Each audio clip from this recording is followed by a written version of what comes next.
From the Aishin Broadcast Studio, it's What's Treading, brought to you by Apex.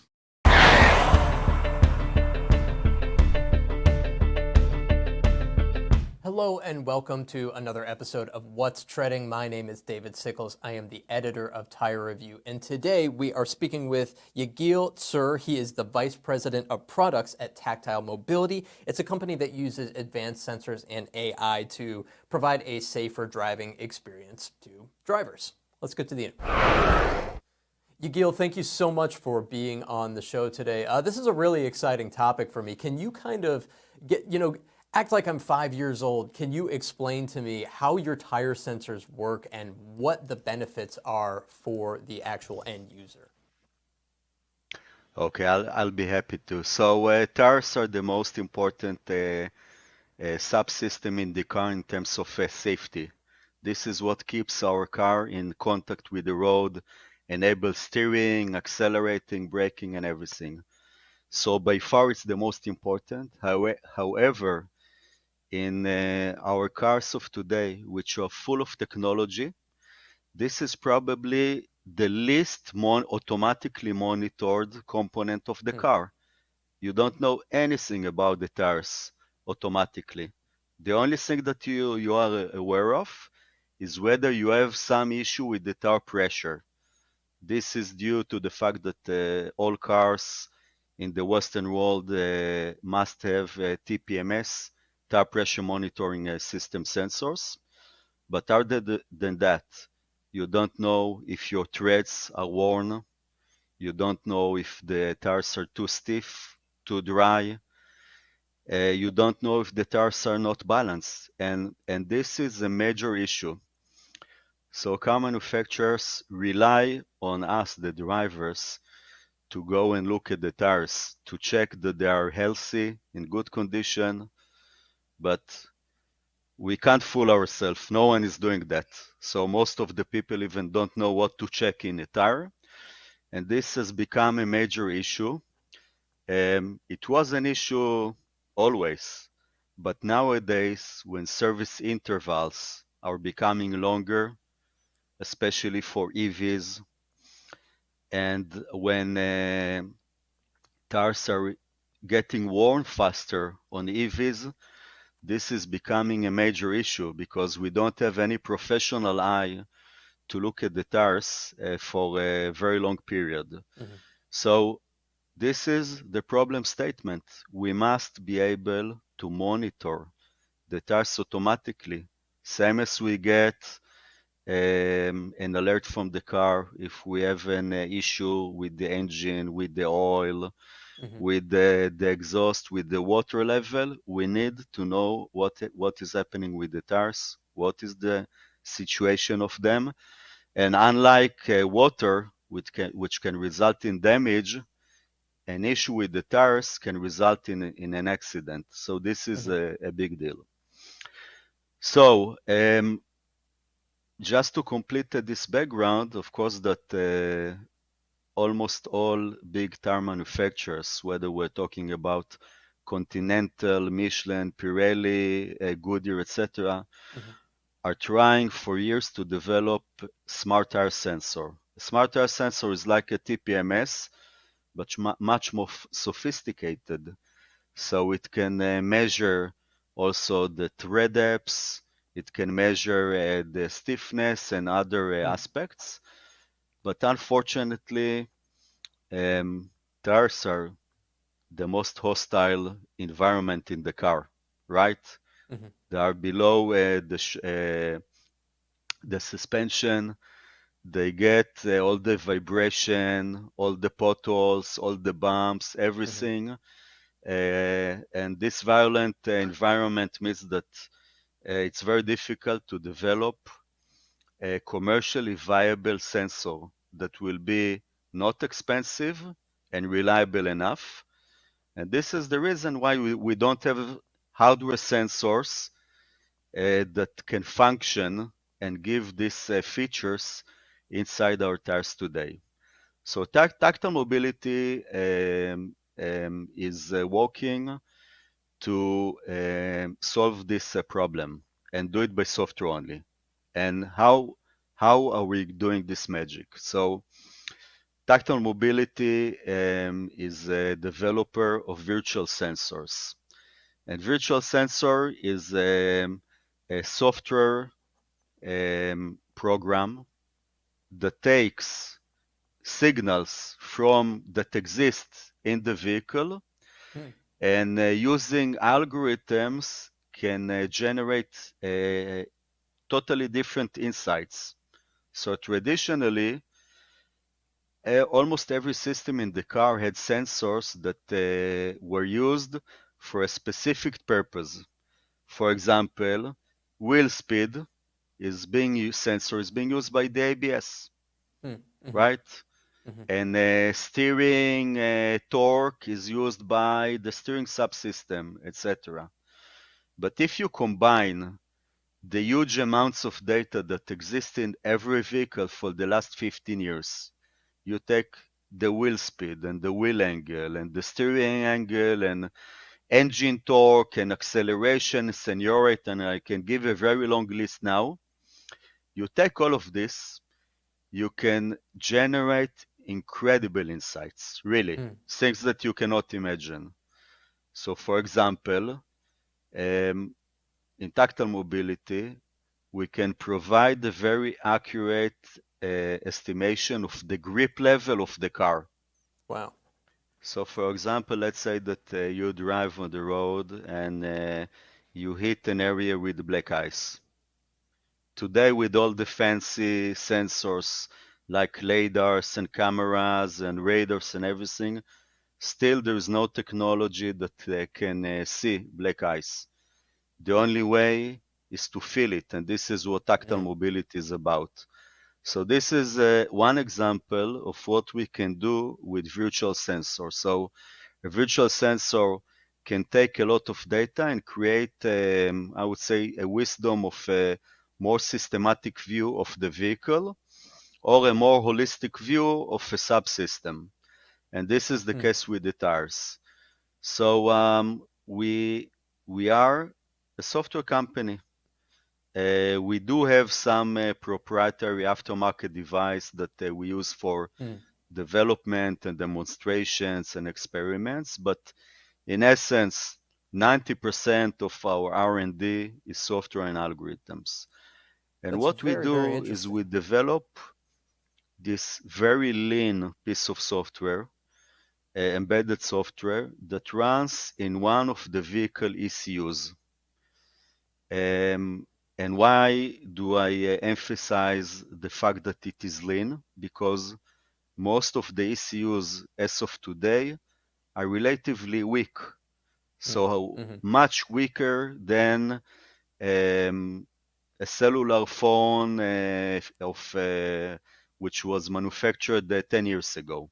This is how weak they are. Wow. So the software must be very, very small and efficient, and this is one of our specialties. So we're able to integrate this lean software into almost each and every ECU in the car. For example, ECU of the steering system, of the stability control, of the braking system, etc. And it accepts all of these signals that I explained about, and then it runs a pipeline of algorithms. Some of them are signal processing, some of them are physical algorithms, some of them are even machine learning based, etc.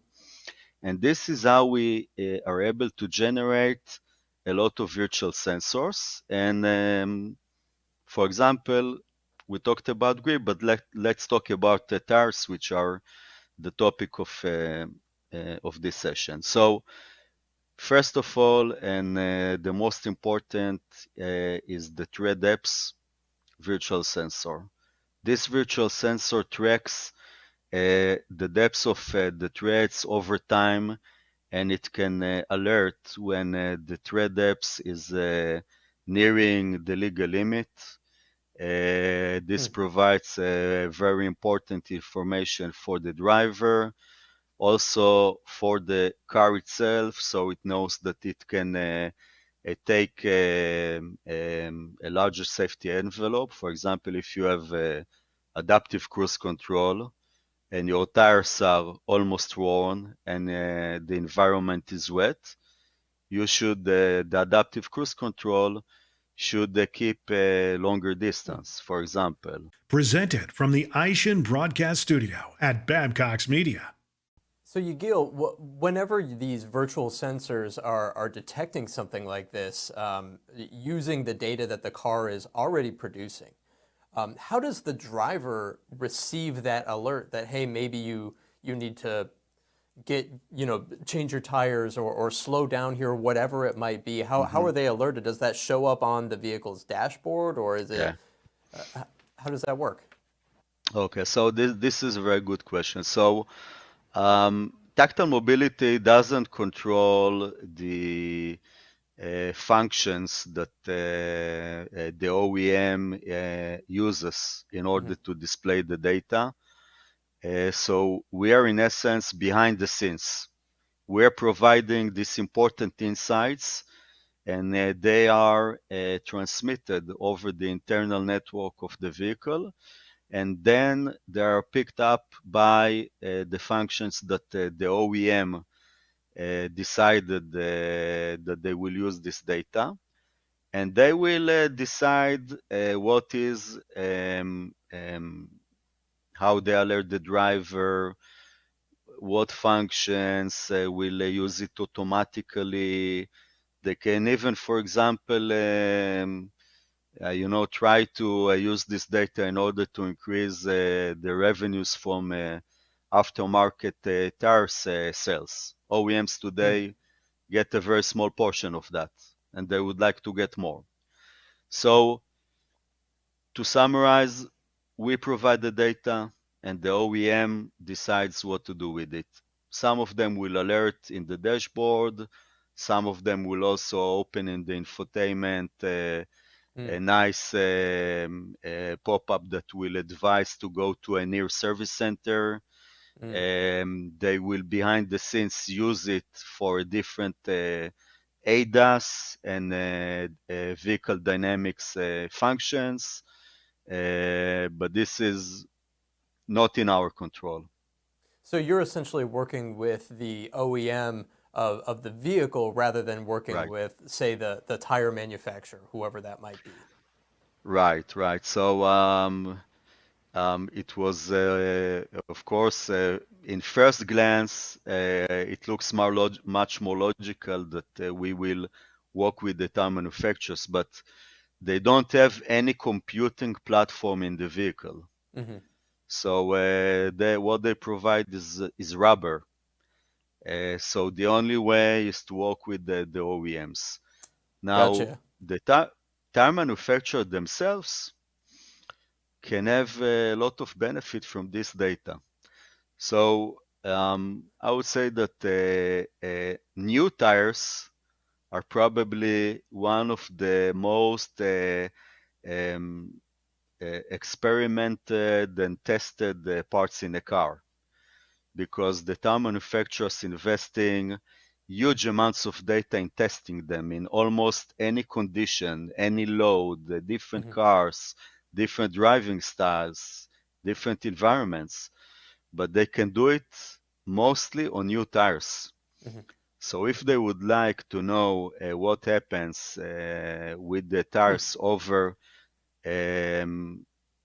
throughout the entire life cycle, they do it for a very small amount of tires because it's very expensive to run these experiments.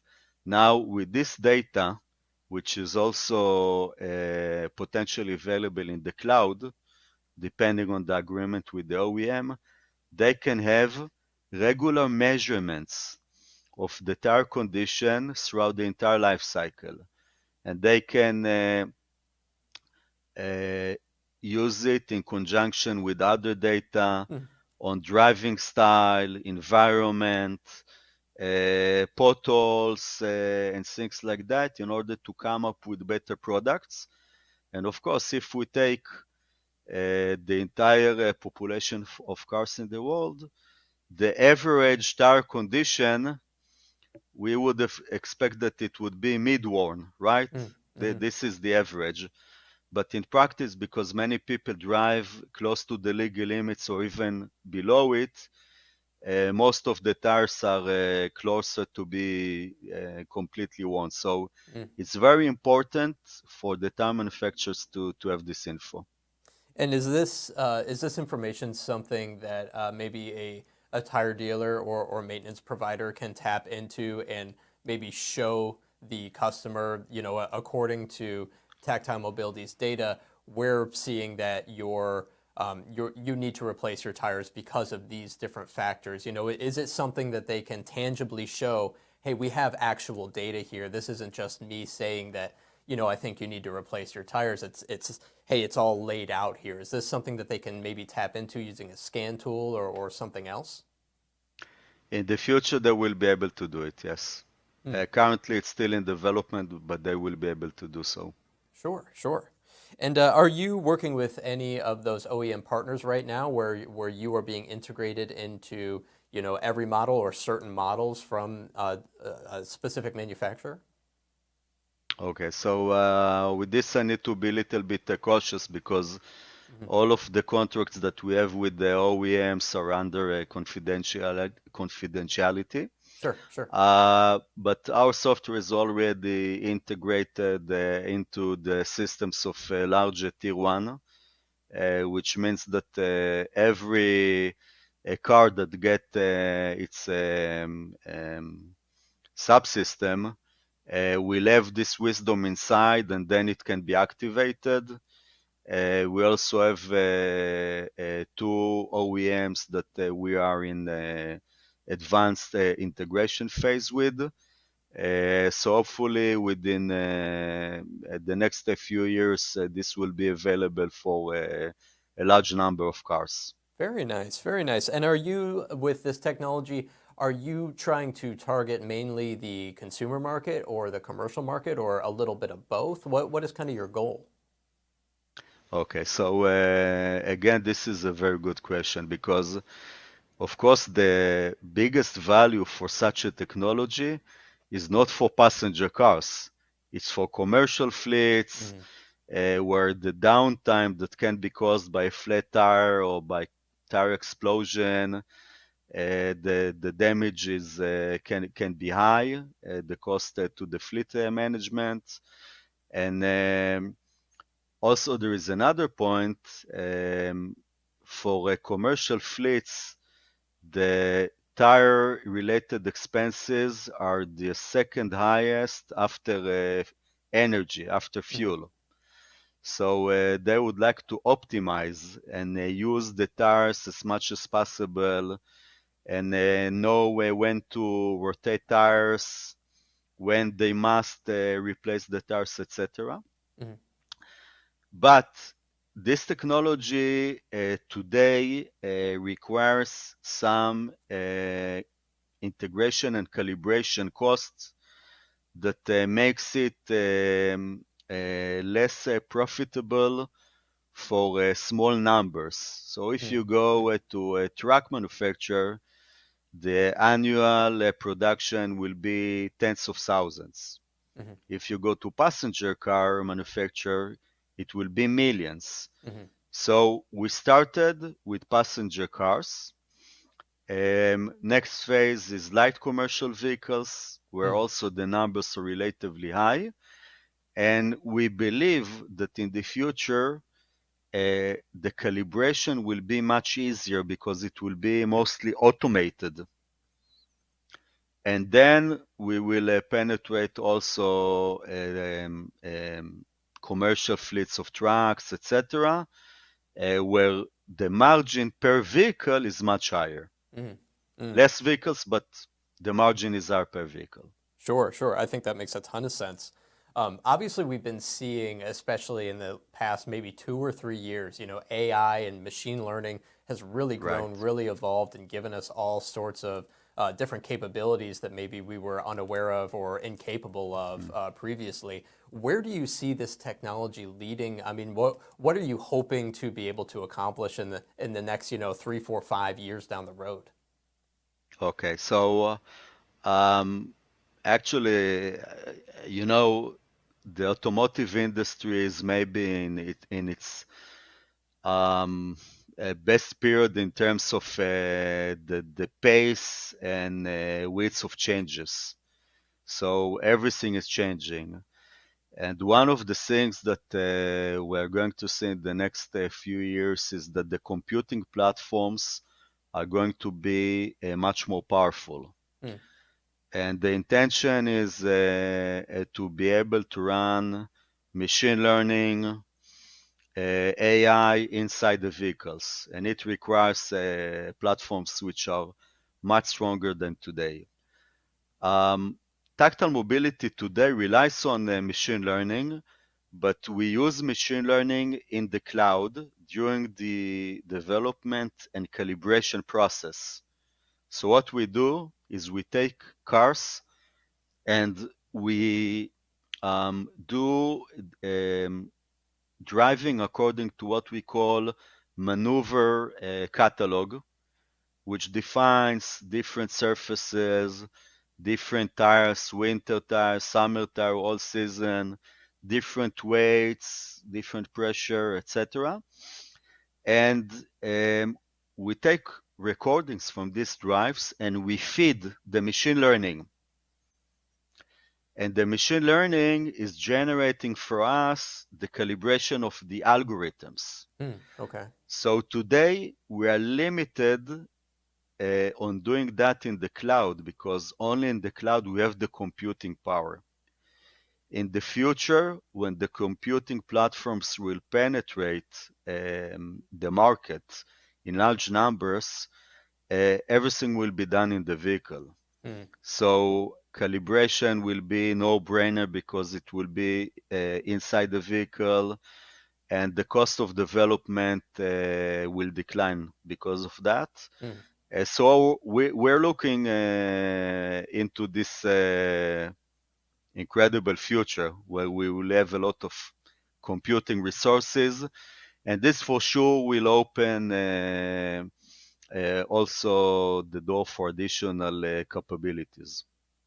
Very, very interesting. Yeah, I can see how having all that computing power actually within the vehicle would just expand everything you can do so much. I really look forward to kind of seeing what that future holds and seeing how tactile mobility evolves with that. So thank you so much for being on the show today. Really appreciate your time. Thank you. It was my pleasure. Take care. Okay, so a lot of that kind of blew my mind a little bit. When you're talking about virtual sensors here, we're not necessarily talking about this aftermarket product that is installed later and then it has to be maintained. I mean, this is data that is already being produced by the vehicle that is just then read by software to allow the driver to better understand what is going on with their tires. I think one of the really, really cool aspects of something like this is that as the computing power in the vehicle grows, the capabilities of this kind of software is just going to increase. We're going to see more and more pinpointed data. We're going to be able to understand all these different things about not just the tires, but the vehicle itself. So this is really, really cool stuff. I'm really excited to see where this goes. Thanks for joining us. We'll see you next time.